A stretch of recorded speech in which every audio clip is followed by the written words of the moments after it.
Fox Sports 1340 AM presents to you WMER, Wrestling Marks of Excellence Radio, starring The Firm, J-Lo, Nephew, Corey, and Dr. D, bringing you the latest up-to-date information on professional wrestling and sports entertainment. Now, live from the Fox Sports 1340 studios in Hopewell, Virginia. Hey, welcome, ladies and gentlemen. Welcome to another edition of the Wrestling Marks of Excellence here on Fox Sports Radio, 96.9 FM at 1340 AM. As always, I'm your host, Glenn Thomas. With me is the Wizard himself, Nephew Corey. Wizard, what is going on, brother? What is going on? Hey, what's going on, man? Nothing much, man. A lot going on in the world of professional wrestling. We got stars talking about their court cases. We got wrestlers getting bit by a dog. And we have titles staying where they're supposed to stay at. So let's get the show started with a recap of Monday Night Raw as well as WWE SmackDown Live. This week on Monday Night Raw, one of the main events, one of the big things coming from that we finally saw Bayley snap on Sasha Banks. It's been a long time coming. I wanted to see the build-up. The build-up to this is good. And she snapped. She snapped on Sasha Banks, beating her down. And it's one of those things that everybody wanted to see. We may not get John Cena ever turning heel, but we'll definitely get Bayley, I think, in this case, turning heel on Sasha Banks. She gave her a proverbial beat down outside the ring, was talking trash to her as well. At the end of this, we see that Kurt Angle's trying to keep them together, and he's sending them to counseling. I'm not a big fan of the counseling segment, but I understand. I hope this match goes into Extreme Rules. I like to see what kind of stipulation they'll put on this match. This one right here with their relationship, I think it should go a little bit further. This one could be a loser-leave Raw match, which I thought would be great anyway. We haven't had none of those in a long time, but I think that would be a good match for them to have, loser-leave Raw at Extreme Rules. But your thoughts on Sasha and Bayley actually splitting up or actually fighting each other, Bayley actually snapping? Well, yeah, they have some kind of build-up for them having a match at Extreme Rules, more than likely. And more than likely, they'll have the Extreme Rules match for the women. So, I mean, it was a long time coming. I mean, if they're going to really progress this into anything and give them any kind of a real spotlight to this program, they got to go ahead and let her snap. And I think she was the right one to do it with. So, something fresh for Bayley. I like it. I like it too, and and this is what I really want to talk about. It goes back to NXT. They had a long feud at NXT. We go back to NXT Brooklyn. We go back to NXT Brooklyn where Bayley and Sasha Banks, I believe it was 2 out of 3 falls, if I'm not mistaken, in NXT Brooklyn, where Bayley actually won. It was a 1-fall match, but it was Bayley and Sasha. Bayley finally wins the championship. Yeah, Bayley finally wins the championship. And that culminates their feud that they had, and we haven't really seen that on the main roster. So, WWE at times want to keep NXT and WWE in the main rosters separated. I think this is good for the fans. I think the fans actually get to see Bayley and Sasha go at it here. We also had the Intercontinental Championship match between Dolph Ziggler and Seth Rollins. Dolph Ziggler still retains the IC title. I think this is a good move by WWE to keep Dolph Ziggler on top. Right now, let Seth Rollins continue to chase Dolph Ziggler for the IC title, makes the IC title relevant and makes it great. Well, one of the biggest things coming from Monday Night Raw, but it really wasn't Monday Night Raw, but it was prior to Monday Night Raw, was a proverbial, I don't want to use the word pipe bomb, but a message, a manifesto from Paul Heyman talking about Brock Lesnar and how there is no challenger on the WWE roster right now that can make Brock Lesnar fight. He talked about Braun Strowman and getting these hands. He talked about Roman Reigns having his opportunity. He talked about Bobby Lashley trying to be like Brock Lesnar, even from the point of Bobby Lashley wrestling in the NAIA and not the NCAA, and therefore he's been dodging Brock Lesnar all his career. What are your thoughts about Paul Heyman? I don't know about you, and I'm go to all our listeners out there. When I read this, I can hear Paul Heyman saying it. I'm sorry, I just had the Paul Heyman voice in my head as I was reading this. So your thoughts on Paul Heyman and how WWE is using social media to continue to make the WWE title relevant and to keep Brock Lesnar out there? I mean, at the end of the day, I've had these arguments with some close friends about this who they don't like Brock at all. I'm one of the few. It's so funny, no pun intended. I'm one of the few advocates for Brock Lesnar. I like the guy. I like the way he's being booked. I like the fact that the champion just isn't seen, and it's only seen. It just, to me, it makes it feel special when he is seen.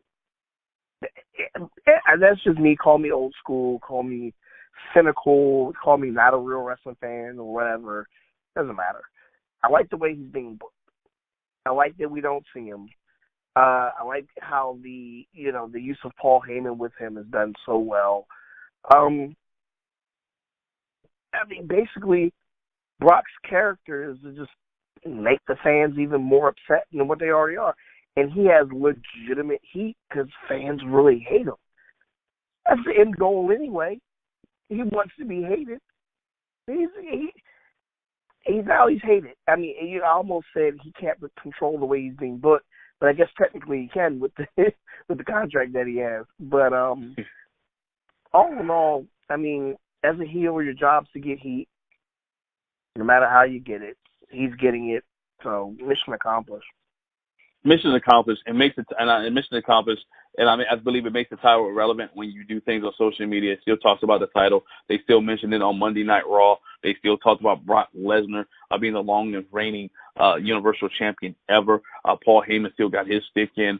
I think it's okay right now because you're developing other talents and other stars without Brock Lesnar. Does it diminish the title? No. It just makes it when whoever wins this thing off of Brock Lesnar, they are an instant star. So whoever that guy is, these guys, Bobby Lashley's of the world, the Seth Rollins of the world, your Dolph Ziggler's, your Samoa Joe's on SmackDown, but your Braun Strowman's, your Elias's, you want to show the WWE that you are the guy that can take it off of Brock Lesnar, and you have a rocket pack already strapped to you, and you are to the moon. Whoever defeats Brock Lesnar for the Universal Championship, you are the god right now. In the WWE, they're taking you to another level. And we talk about the brass ring. Everybody talk about brass ring.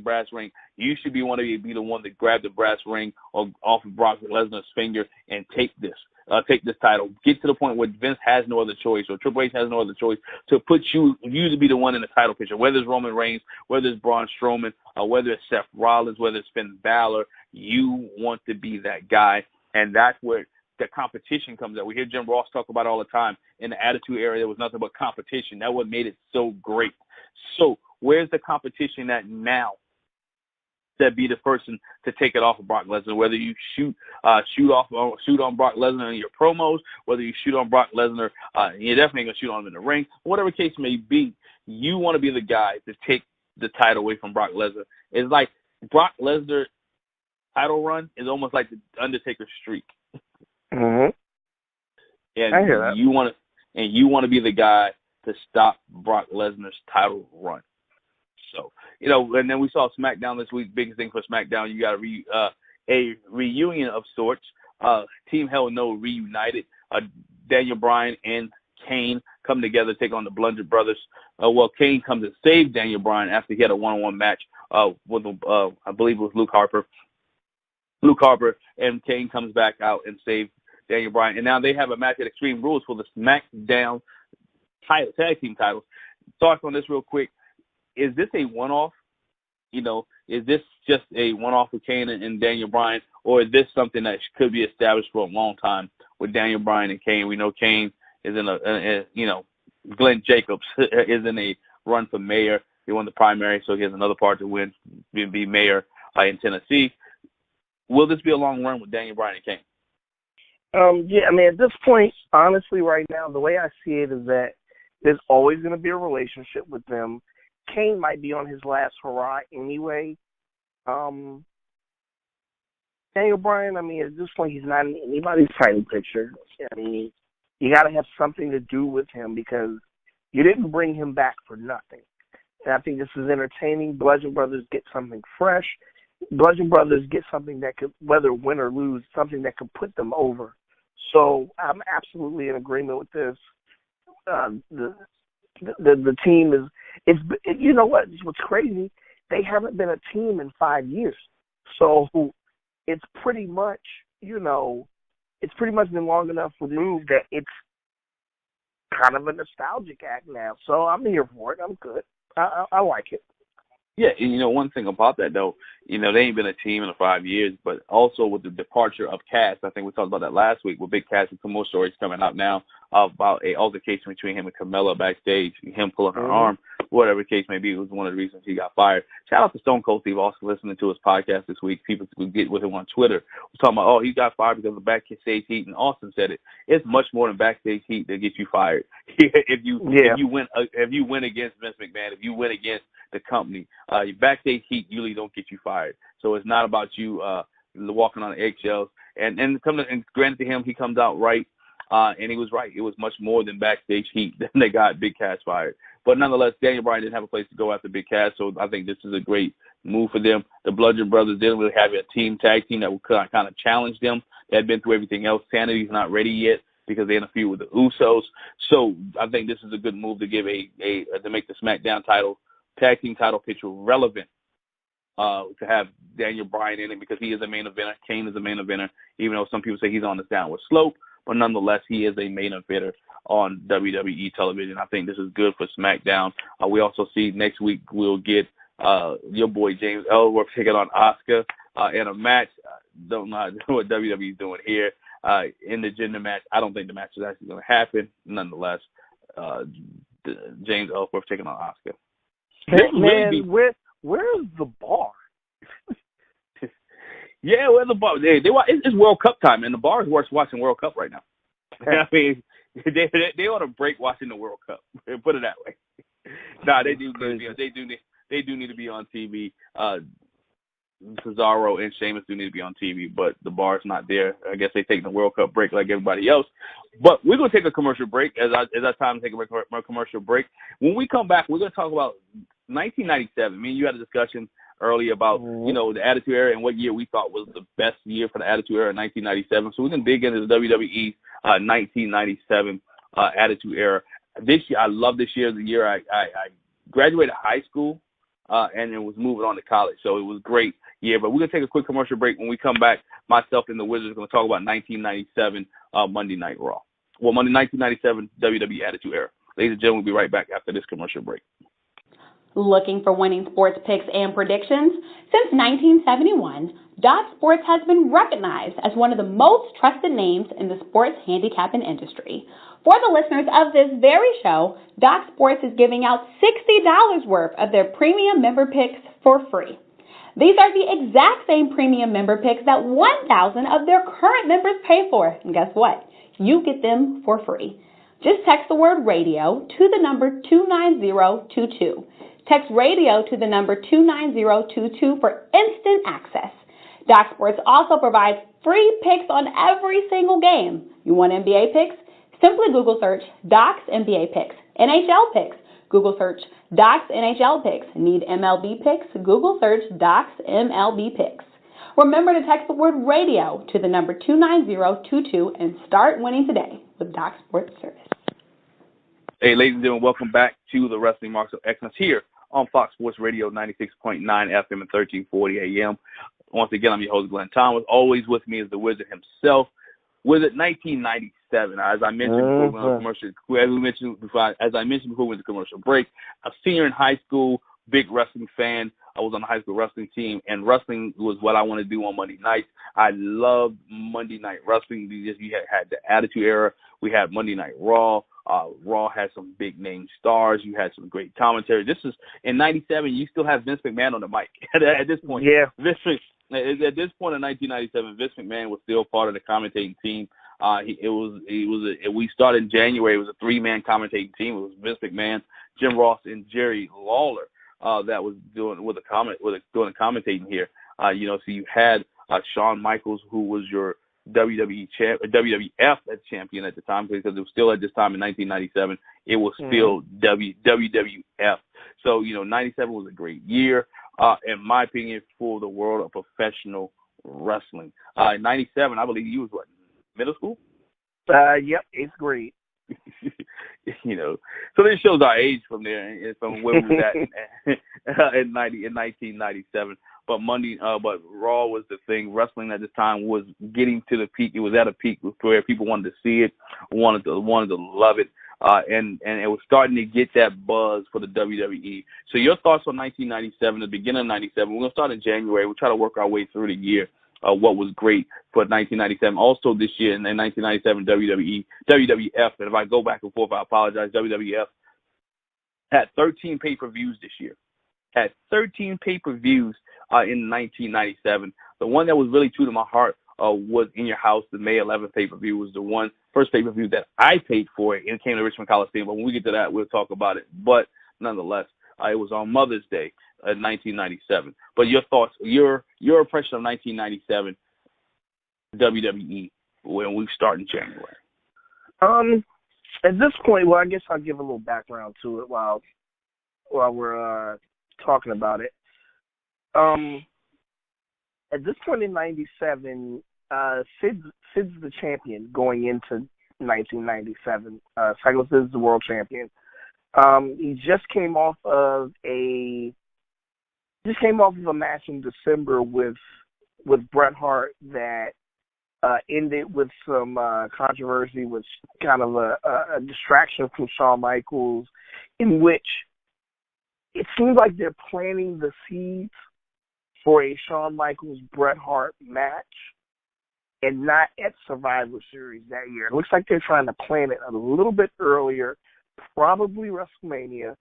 But at this point, Sid's still the world champion, so you've kind of got to work some things around. This leads you to Shawn Michaels becoming the number one contender. And we're going into the Royal Rumble in January at this point, which is from Shawn Michaels' hometown of San Antonio, Texas. And they're at the Alamo Dome. And this was a big deal because this was one of the few times WWE ran a stadium or, of that type of attendance that wasn't a WrestleMania. So you didn't get that too often. So for you to get a Royal Rumble, like that, it's kind of a big deal. So you're going into that Royal Rumble, and a lot of people, Gilo, they regard that Royal Rumble as one of the best ones ever, the 1997 one, just by the talent alone and the actual event. Yeah, that Royal Rumble and the Alamo Dome, if you don't know, that Royal Rumble was in January 19th, 1997. The winner of that Royal Rumble actually was Stone Cold Steve Austin. Austin won the Royal Rumble that year in 1997, which was a big deal for him. Not only that, because there's some of the guys I remember being in that Rumble, if I'm not mistaken, the last couple guys, I think Vader, who just passed away, was one of the last guys in there. The Undertaker was one of the last guys. And I believe the finish was that Bret Hart was in the ring. And you're the wizard, so you kept me if I'm wrong. But Bret Hart was in the ring. He thought he won the Rumble. Austin had came back in and threw Bret Hart over the rope, and Austin actually won the Rumble. He was the winner because he was never eliminated from the Royal Rumble, and he got the win in 1997. You're absolutely correct. And there's other pieces you have to insert in there because that'll lead us into February. But when Austin was eliminated by Bret and the refs didn't see it, when Austin came back in, not only did he eliminate Bret Hart illegally, he also eliminated The Undertaker and Vader illegally. So at this point, you're exactly right. Austin wins the Rumble. And he is technically right now the number one contender and going to WrestleMania. We go to that main event. Shawn Michaels wins the WWF Championship back in his hometown from Psycho Sid. And presumably, looking back on it, it looks like this is what's setting us up for Shawn Michaels versus Bret Hart at WrestleMania. And it looks like you were going to get a fatal four-way to determine the number one contender to go to WrestleMania to fight Shawn Michaels, which, if you look at, which we are now into the February pay-per-view, Final Four in your house. But before we even go there, we got to talk about that Royal Rumble 97. Let's talk about it. Real quick, it was key because you had a lot of Hispanic luchadors on that, and this was WWE's or WWF's attempt to try to combat what WCW was doing with their cruiserweight division. So they brought in a lot of your luchadors to come in and fight. You had some of your lower name Hispanic luchadors that came into this feud.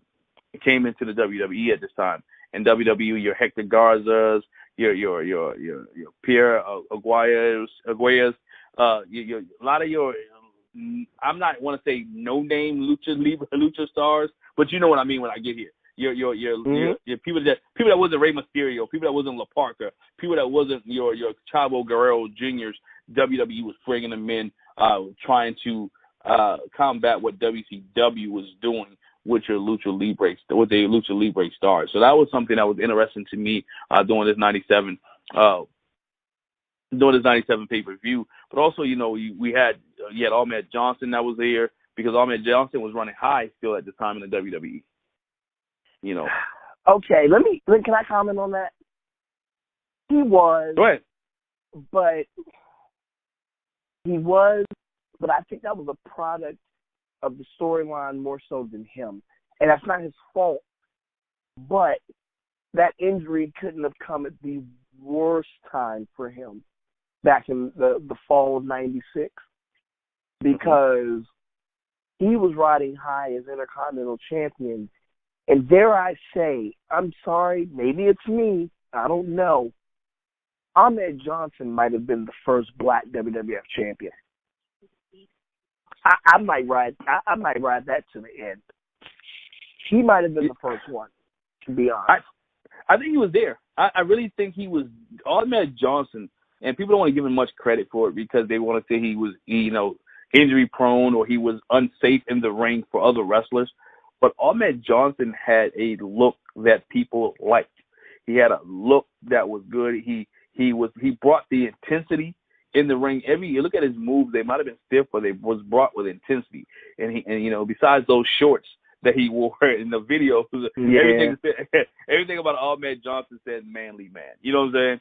Ahmed Johnson was definitely somebody that you didn't want to mess with.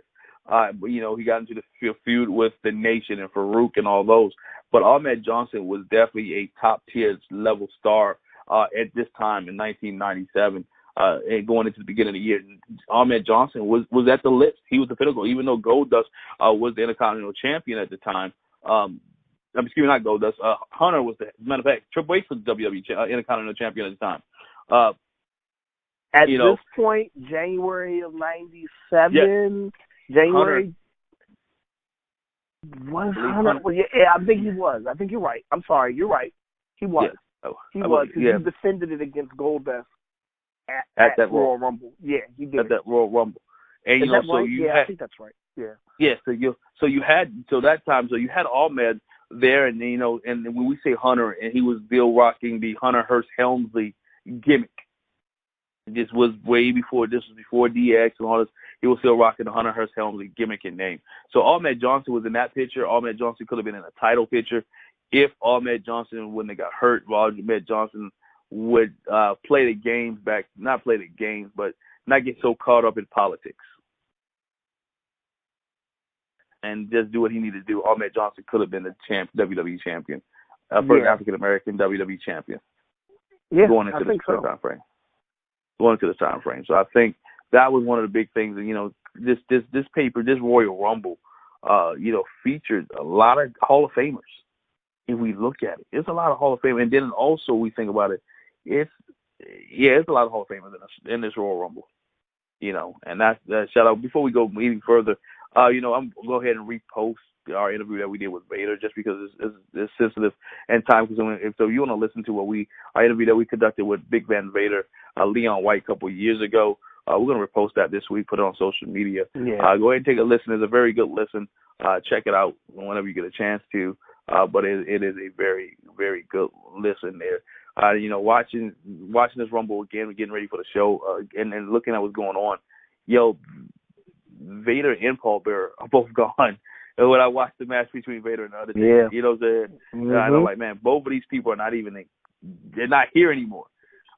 So you look at that match, and that's one of the few times actually, Vader defeated the Undertaker at this Royal Rumble, at Royal Rumble '97. And we talk about world champions. this time Leon Vader was on his way. Could potentially been, you know what I'm saying, a WWF World Champion at this point. Can I interject on that one? Yeah. Can I interject on that one? He, unfortunately, at that point, he was already about 4 to 6 months removed from him being world champion. If they were going to do it, they probably would have done it somewhere between SummerSlam and that Survivor Series the year before. That's honestly where I think the potential was still there in early '97, but I just feel like looking back at it and looking at how everything developed, I think his time had passed by then. He had a very short window, and that time had passed by then.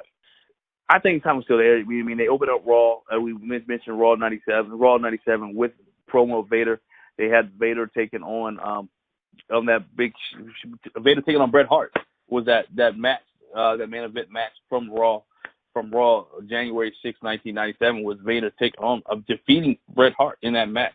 So when I look at that January, like, you could still see that if they wanted to pull the trigger on Vader, they could. We mentioned Psycho Sid was the champion, so we knew that Vader and Sid had history. Vader and Sid had history going back to WCW, where they were tag team partners. So you had a built-in storyline there if you wanted to just bring Vader over against Psycho Sid. So that's why when I look at it, I'm like, Vader still had an opportunity at this time to become the WWF champion. Fair enough. Okay. Fair enough. So he had the time there. But we're gonna take a quick commercial break. When we come back off a break, we're gonna go into February. February 1997, after the Royal Rumble. What was the aftermath of the Royal Rumble? What was the aftermath of Shawn Michaels defeating Psycho Sid? Where did the WWE go from here? And we know we still had that Rocky Maivia kid around. Didn't have the Rock. Yeah. We still had Rocky Maivia around. So when we come back, we're going to talk about February 1997. Ladies and gentlemen, you're listening to the Wrestling Marks of Excellence here on 96.9 FM and 1340 AM Fox Sports Radio. Jerry's Burger Spot has all your Friday night tailgating favorites. From their never-frozen burger, fresh-cut fries, ice cream, and milkshakes. Jerry's Burger Spot offers the best lunch, and if you desire a fresh handmade burger or some delicious ice cream like Mom used to make, stop by Jerry's Burger Spot at 3815 Jefferson Park Road, Prince George, Virginia, right off 36 near Fort Lee. Jerry's Burger Spot. Remember when. All right, I'll let you open up with this one. Open up with February, okay, cool. And I'll follow your lead. All right, cool. Ladies and gentlemen, welcome back to the Wrestling Marks of Excellence here on Fox Sports Radio, 96.9 FM and 1340 AM. Once again, we're talking about 1997 here, the year that I was in high school, the Wizard was in middle school, the year that we loved professional wrestling, and wrestling was big in both our households. So, Wizard, now we're into February of 1997. What were you thinking here after Shawn Michaels defeats Psycho Sid at the Royal Rumble? We're going into a new month. Where is the WWE at right now from a fan perspective? Yeah, well, looking back at it, judging from a fan's perspective, at this point, you kind of saw they were going to do something with Stone Cold. You didn't know when, but you knew for him to win the Royal Rumble and even be in that spot, you knew they had planned for him eventually. You could tell it wasn't immediate, though, just because of the way he won. But going back to that, I'll recap that. He gets eliminated by Bret Hart in the Rumble. He comes back and illegally eliminates 3 other people, which is Undertaker, Vader, and Bret Hart, to win the Royal Rumble, air quotes. And Shawn Michaels wins their title back. At this point, they go ahead and do the February pay-per-view Final Four, in which they're going to do a Fatal 4-Way. But initially, you would think that Fatal 4-Way was supposed to be for the number 1 contender for Shawn Michaels to go to WrestleMania. But other things happen. Shawn Michaels apparently has maybe a knee injury or something, and he has to vacate the WWF Championship. There are other instances where it's booked as he lost his smile, he needs to regroup or anything. Bottom line is Shawn Michaels ends up relinquishing the WWF Championship And that fatal four-way match now turns into the winner going to WrestleMania because it's for the WWF Championship now. Before we touch on that, another integral thing happens in February, and at that pay-per-view, and that's the debut of China. Triple H is wrapping up his feud with Goldust, or in the middle of, wrapping it up, because it really wraps up at WrestleMania. But we see the debut of China as a fan in the crowd, and she picks up Marlena from behind and ragdolls her, just unmercifully. And it's to the point that, the ref stops, security's thinking it's a fan, and this woman is huge. Like, and considering Marlena Terry Reynolds is like 5 feet, maybe 5'1", something like that. She's all of 100 pounds, if that. She looks like a child in China's arms. So that's also a big point in 1997. We get the debut of China, who was aligning herself with Hunter Hearst Helmsley. And we get back to the fatal four-way for the WWF Championship.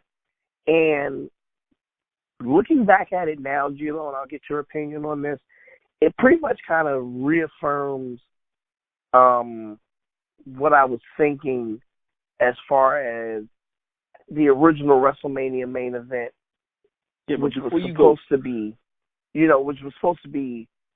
Shawn Michaels and Bret Hart, because Bret Hart ends up winning the WWF Championship in the match. So I think the match plan goes the exact same of what it was supposed to be, but it ends up being for the WWF Championship. Yeah, before you go there, you brought up. I remember before I went to commercial break, we talked about Rocky Maivia, right? Oh yeah, that too. Yes, absolutely. And I brought that point up because going into this February pay-per-view in your house, Maivia did something on Monday Night Raw that he beat Hunter Hearst Helmsley for the Intercontinental Championship. Yep, sure did. He defeated it, so he won sure this. So Rocky Maivia, The Rock, for those who don't know, a.k.a. Dwayne Johnson, a.k.a. Summer Movie Blockbuster, a.k.a. $7 Entertainment, whatever you want to call him. He wins his Intercontinental Championship from Hunter Hearst Helmsley on that Monday Night Raw. I believe it's February 13th of that Monday night, February 13th.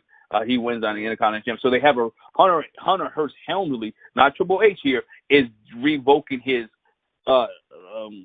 what's that called? A rematch clause. There we go. Rematch clause into this match. And so therefore the story you told about Goldust and Marlena happens after the match with the Rocky Maivia taking on Hunter Hearst Helmsley, where we where we see China. And I must say it, and you hear where we go through this, look at all the Hall of Famers that was involved in this match here.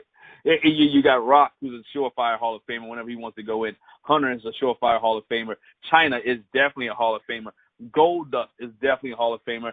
I hope they put Marlena in with Goldust. To me, I like to see those two going together because she really helped the Goldust gimmick get over. Yeah, people may not want to talk about it.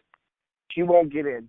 She won't get in because of the longevity of the character without her.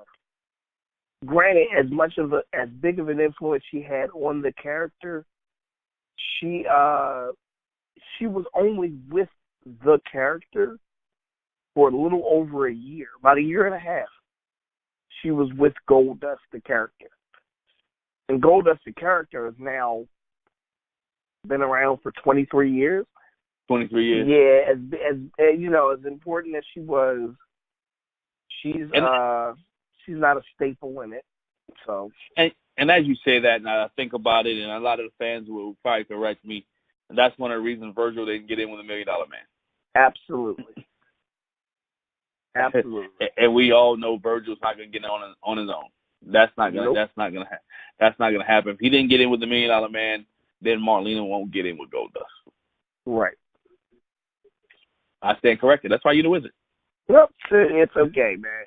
They were talking about 1997. It's all good. So back to the Fatal 4-Way after you cleared up the issue with Rocky Maivia. So we're in the Fatal 4-Way. Like I said, Bret Hart wins it, but it kind of confirms my suspicions to me that had everything gone according to what I think was the plan, at least, and Shawn Michaels retains the WWF Championship, we're lining up for Bret Hart versus Shawn Michaels 2 or back-to-back WrestleMania. That's what it looks like we're headed. And see, so go back to my point that I made before the break again. The Fatal 4-Way has Bret Hart, Stone Cold Steve Austin, Vader again, and The Undertaker. Mm-hmm. He's in this title picture again. You know, well, for whatever reason, you know, he was, and I'm not partial. I know he's a friend of mine, whatever. But he was that monster in WCW. He was the monster in New Japan. He was the monster wherever he went to. Why not here for this time in February? I know it's leading to your Mania. He could have dropped it before then, or whatever case, put the title on Vader.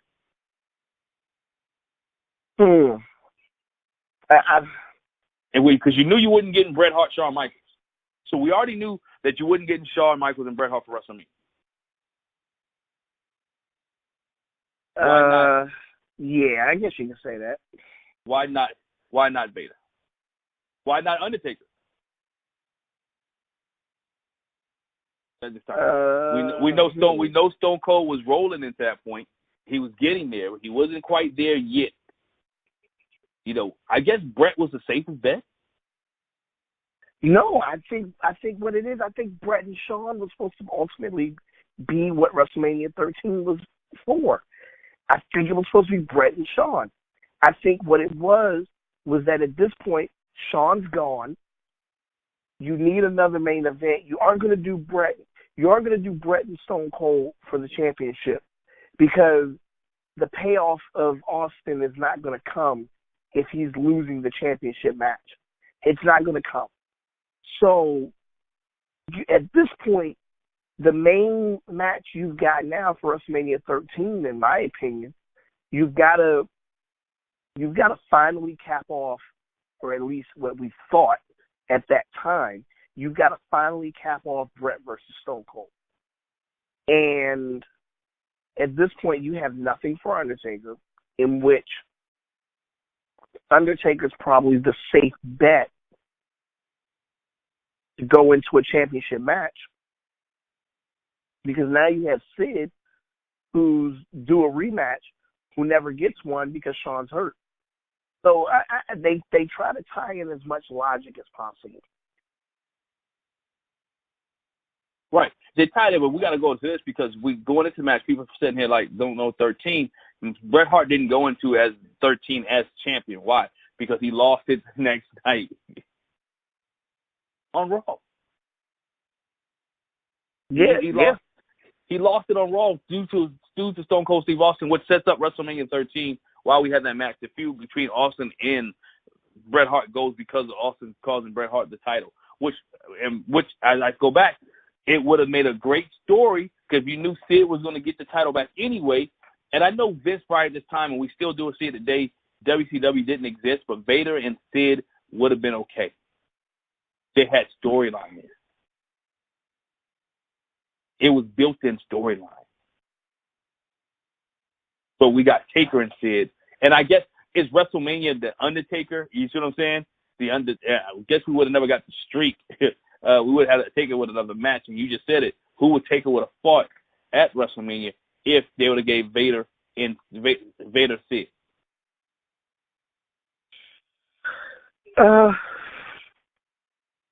You know what? At that point, I honestly don't know who you could have put Taker in there with. Maybe you still would have done Sid, just not for the title.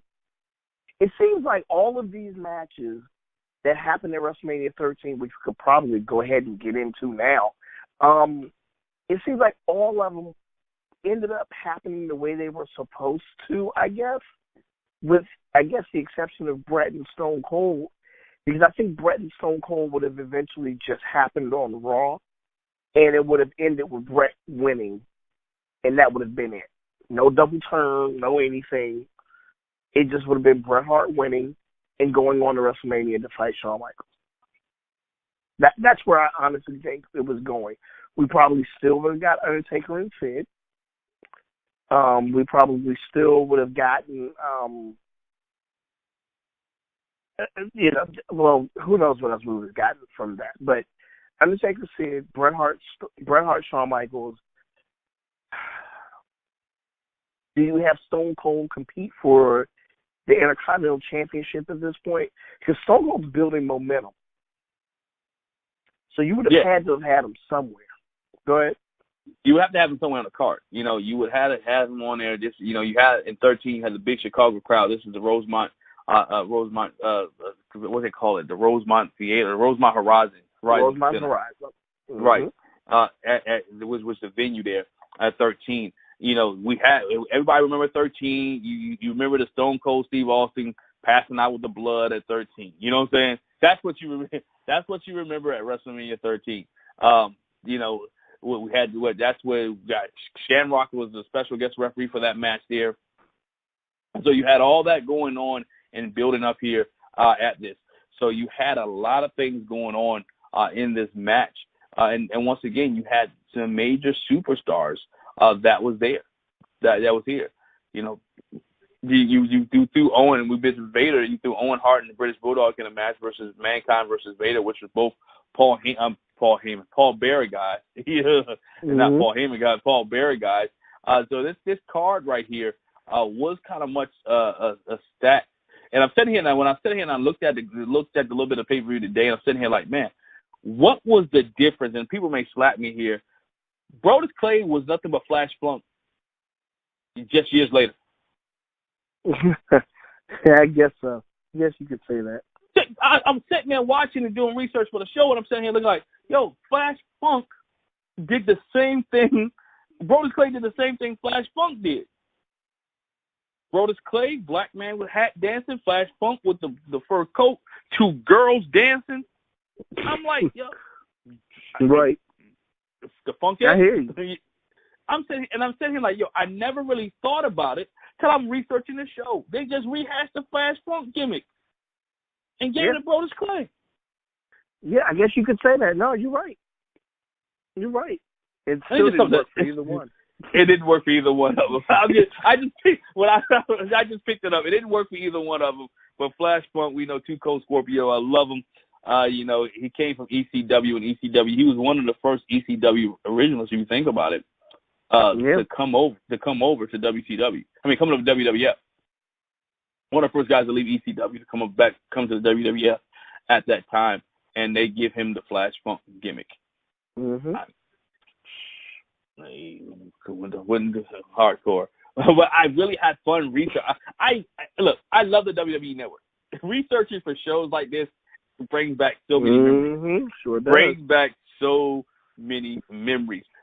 Like you really see what things are new, and no one ever. I don't think anybody ever thought it. If you thought about that on the internet, please hit me up at GFather725. If you thought Flash Funk and the Brodus Clay gimmick was the same, if you ever thought about it, please hit me up or GFather725 and tell me that you had that same thought when you saw WrestleMania 13. Yeah, that's you're right. We talked, but there was no streak yet. There was no streak here. Undertaker defeated Sid to become the WWF World Heavyweight Champion. This was big because it was the Undertaker who won the title. Undertaker was in the main event. We just had come off the Bret Hart in the Stone Cold Steve Austin match, which was a great match. They gave us, a match in between that. I didn't like. I was a big Legion of Doom fan. I didn't like the Legion of Doom, and I'm gonna call it the Legion of Doom in WWE. I didn't like the Road Warriors in WWE. Really? I liked the Road Warriors that were WCW Road Warriors, the Road Warriors that were NWA Road Warriors, the Road Warriors that came to WWE, in my opinion, got watered down. Hawk and Animal wasn't Hawk and Animal in the WWE in 1997. I know they brought Ahmed Johnson in this 6-man match, but my goodness, the Road Warriors were really dominating some of these teams that they faced in the WWE at this time.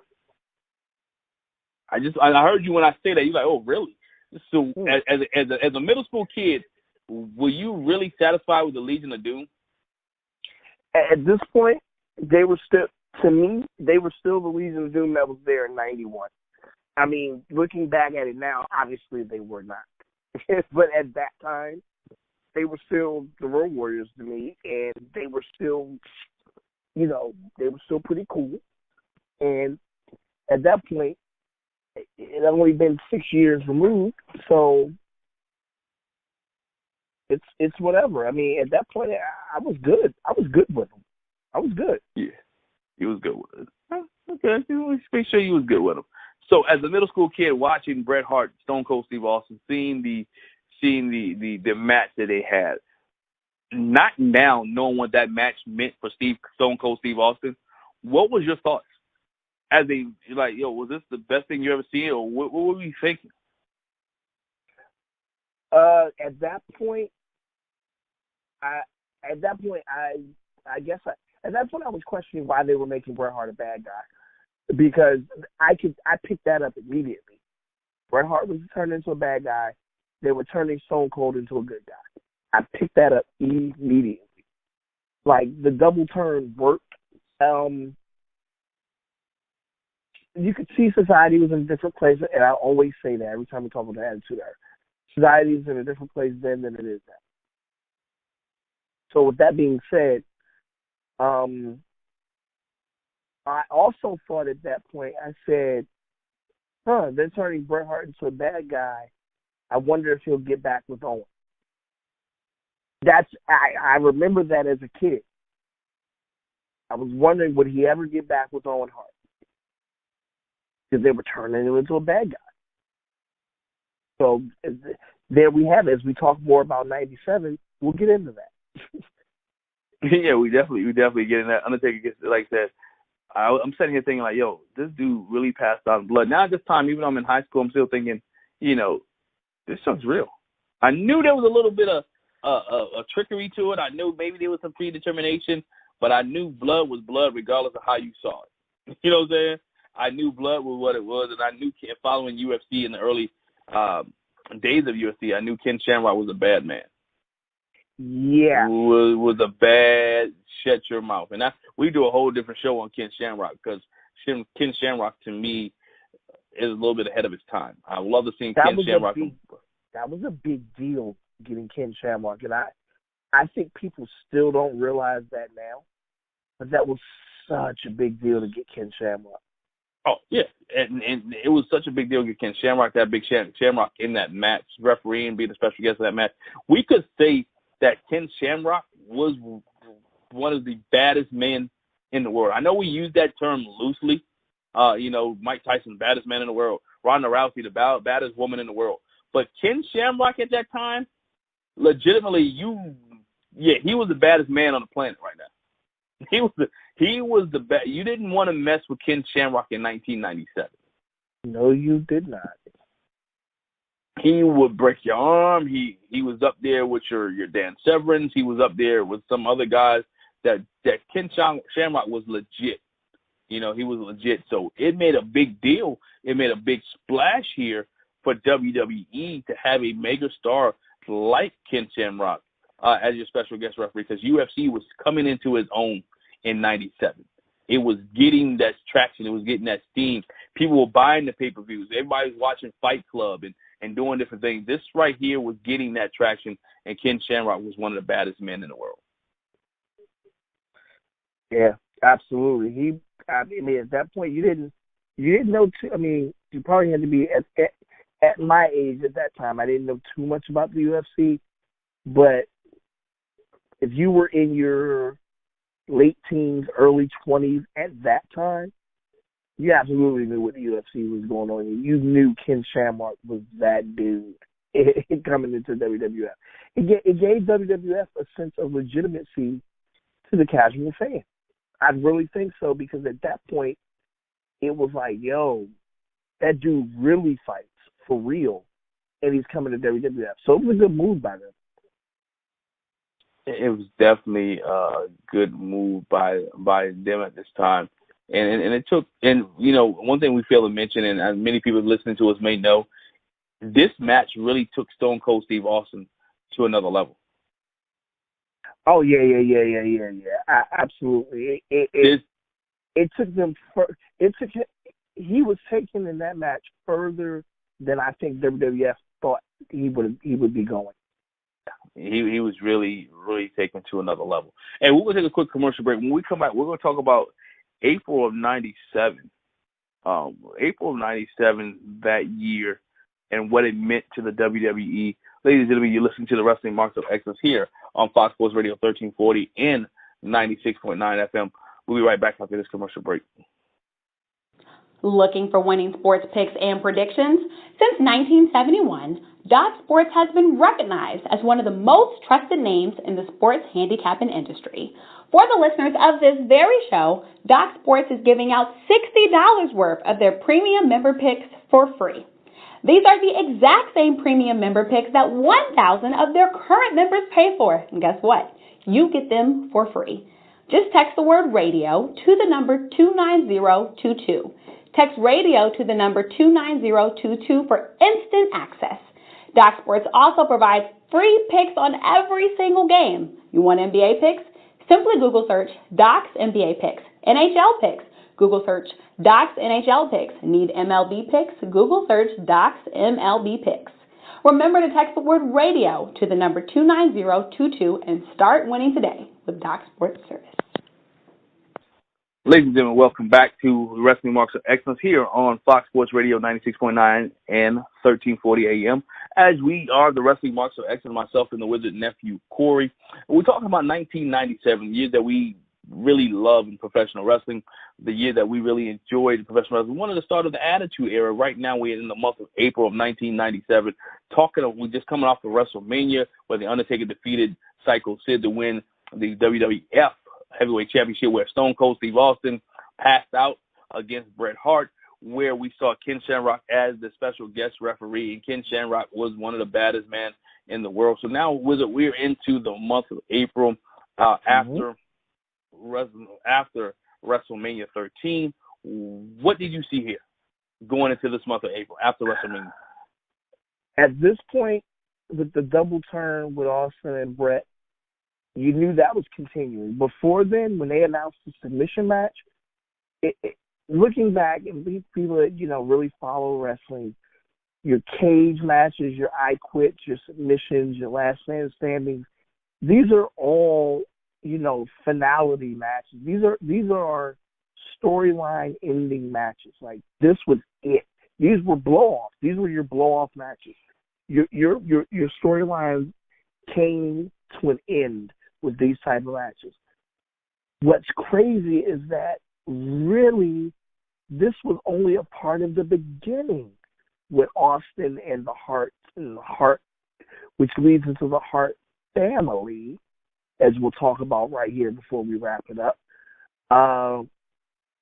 Bret and Austin, you saw at this point with the double turn, with the way it ended, you knew it was going to continue. Oh, yeah. Oh, yeah, you knew it was going to continue because the way that it ended, Austin didn't tap, first of all. He passed out. So you knew the way he was going, the way he was using his mic skills, he wasn't going to let that die. He wasn't going to let that go by him just passing out, and we saw this. And now, those who are listening, young guys who are listening, it was a day and age where there was a lot more words you could say on television now. It wasn't a PG product. Austin would let you have it on after the 9 o'clock hour, you know what I'm saying, of WWE television. After 9 o'clock, you knew anything and everything could happen back then. This is the day and age where they start putting ratings on the TV screen. So you had to, you could do certain things up to 8 o'clock, but after the 9 o'clock hour, it was like the gloves were off. Yeah. So WWE TV could get a little bit raunchier, per se. Also what this pay-per-view was good that you had, we call them pre-shows now, but back then you had the free-for-all. It was like a before pay-per-view match. You know what I'm saying? So you had, so we had those type matches. So this is the prelude to this. So you having, Austin is riding high right now, starting to get that Stone Cold, the Defy Authority. I do what I want to do. Ball is rolling. It's getting ready to. The gas is in the car. The keys are in the ignition, and it's getting ready to start up. And it's getting ready to roll all over the Hart Foundation. And this is where he's at right now with Bret Hart. I think Bret Hart at this time was loving it because the Hart Foundation, we mentioned, he started, you said by Owen Hart, you started to see Bret and Owen starting to get together a little bit. You started to see the Hart Foundation starting to take form. Well, this is how they played it. If we have to touch on one small thing from WrestleMania 13, because this is how they started to play it. And actually before then, you had Owen Hart playing his character so excellently as he did. Being annoying, being kind of a spotlight stealer from Bulldog, who at the time, him and Bulldog were tag team champions, and then Bulldog defeats Owen to become the first European champion. That's something else we want to make sure we don't leave out. There's an introduction to a new title as well in the WWF, which is the European Championship. So you have them have a bit of confrontations going through the next couple of weeks of Monday Night Raw, which leads to them, coming to blows. And the night after WrestleMania, Bret Hart pretty much completes the heel turn and runs down America. And then he takes out Shawn Michaels and does the figure four around the post and, further injures HBK.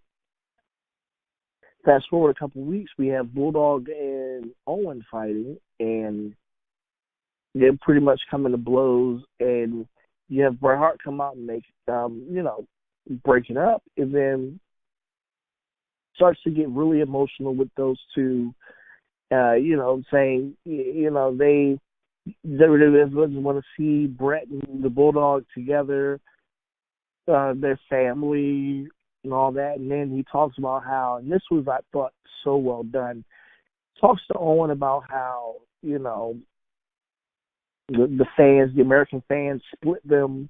He never wanted to fight him. He misses his brother.